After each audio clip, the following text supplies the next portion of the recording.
you want to radically alter your existence in a positive way, do an act of kindness to someone during the day and watch how it completely changes your day by giving yourself selflessly over to someone as an act of kindness.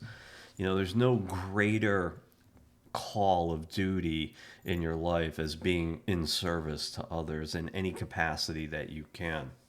And to simply raise your vibration, to up your game in life, do an act of kindness. It takes you 3 seconds, whatever it is, to just create that positive thought and then put that thought into motion, into action, thereby causing a positive spin of karma back onto yourself that will completely and utterly change your day. And as you do this more and more throughout the day, you are slowly raising your vibration.